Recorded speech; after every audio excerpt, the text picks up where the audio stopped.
Chapter 30. Rainbow. There was no stove in the cafeteria kitchen. An enormous pot hung from a thick chain above a blazing fire. "Lower the pot," ordered Miss Mush. Mr. Pepper Adder turned the squeaky crank and the pot came down. "What will it be today?" he asked. "Shh," said Miss Mush. Mr. Pepper Adder knew better. You must never interrupt a great artist during her moment of inspiration. Miss Mush's eyes were closed. She rubbed her chin. She wanted to make something truly special after the storm of doom.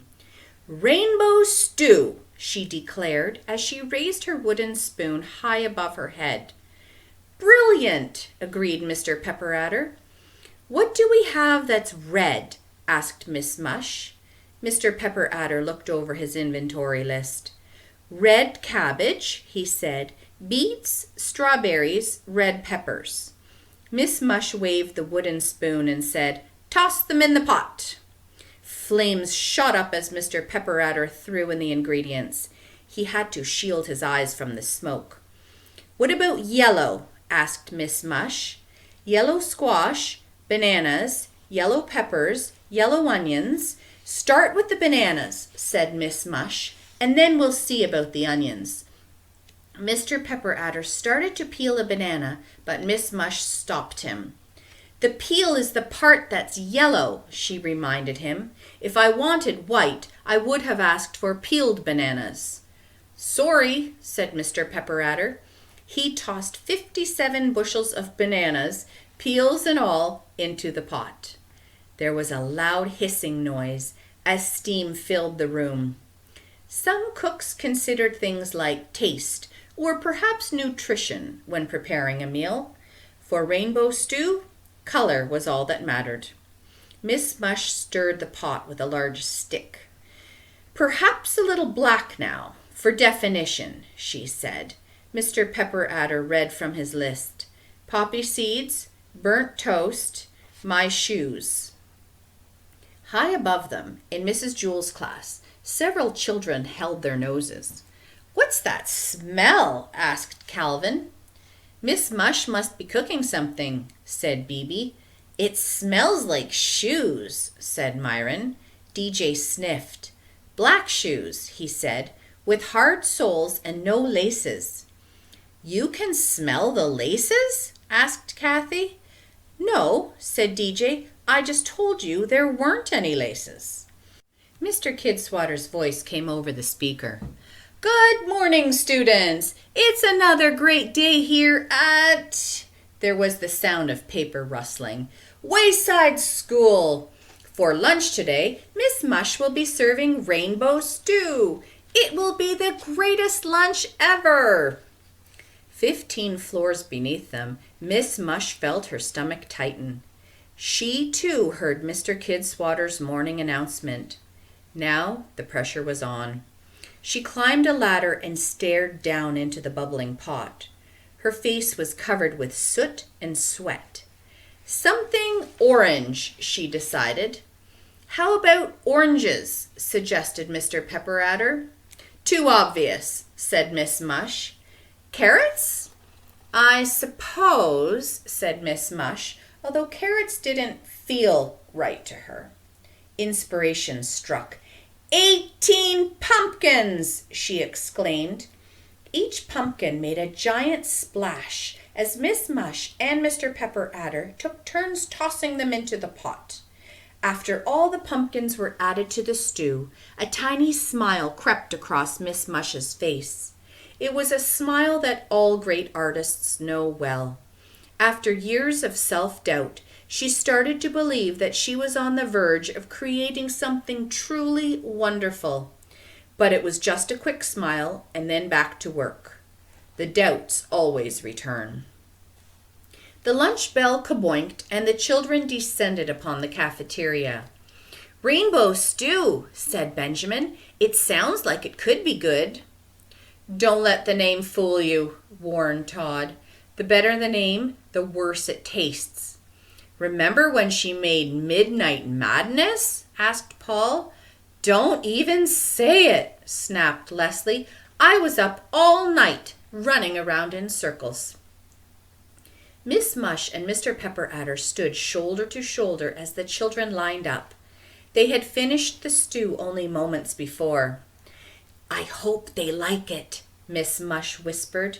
"They will," Mr. Pepper Adder assured her. He wore short pants, black socks, and no shoes. Miss Mush hoped he was right, but all her doubts had returned. Her apron was splotched with lots of bright colors, but the rainbow stew looked like a lumpy grayish-brown mud. She didn't understand it. What had happened to all the colors? Mauricia reached the front of the line. Miss Mush scooped some rainbow stew into a bowl and handed it to her. "Thank you, Miss Mush," said Mauricia, always polite. "Sorry, it was supposed to be a bit more colorful," explained Miss Mush. "I don't know what went wrong." Joy was next. "Sorry," Miss Mush said again as she handed a bowl to Joy. "Sorry, Ron," she said. "Sorry, Dee Dee. Sorry, Joe. Sorry, John. Sorry, sorry, sorry." Allison and Rondi sat at one end of a long table. "Are you going to eat it?" Rondi asked Allison. "I have a tangerine in my pocket," said Allison. "Maybe I'll just eat that." Rondi watched as Allison slowly removed the entire peel in just one piece. Dee Dee counted the points on her fork. DJ swirled his plastic fork through the gray muck. "Well, here goes," he announced. He poked his fork into something solid. It could have been a vegetable, or maybe a piece of meat, or perhaps part of a shoe. He lowered his fork. "Maybe later," he said. "Looks delicious," Kathy said enthusiastically. She took a big spoonful, brought it to her mouth, and swallowed. "Yummy!" she declared. The other kids couldn't be sure. They could never tell anymore when Kathy was speaking in opposites. Calvin stabbed something gooey with his fork. He brought it to his mouth, chewed a while, and then chewed some more. "Well?" asked Bibi. Calvin wasn't sure how to describe it. "Red," he said at last. "Red?" questioned Allison. "That's a color, not a taste." "And blue," said Calvin. Rondi tried a bite. She chewed a while. "Purple," she declared. "I taste yellow," said Todd. Dana swallowed. "Pink!" she exclaimed. John finished chewing, then swallowed. "Kind of a blue-green," he said. "It's delicious," said Sherry. "Purple and green with yellow polka dots." The more they chewed, the more colors they tasted. "That's silly," said Allison. She took a bite. Her eyes shone. She tasted orange with green and purple stripes and a black outline. "Do you like it?" asked Rondi. "Only the best lunch ever," said Allison. Mr. Pepper Adder grabbed and shook Miss Mush's arm. "They like it," he said excitedly. "Look at them. They really like it." Miss Mush didn't say a word. A tear rolled down her sweaty and sooty cheek. "Did you write down the recipe?" he asked. Miss Mush shook her head. "There is no recipe," she whispered. "No two rainbows are ever the same." She gazed out across the lunchroom. This was all she ever wanted. Everybody chewed.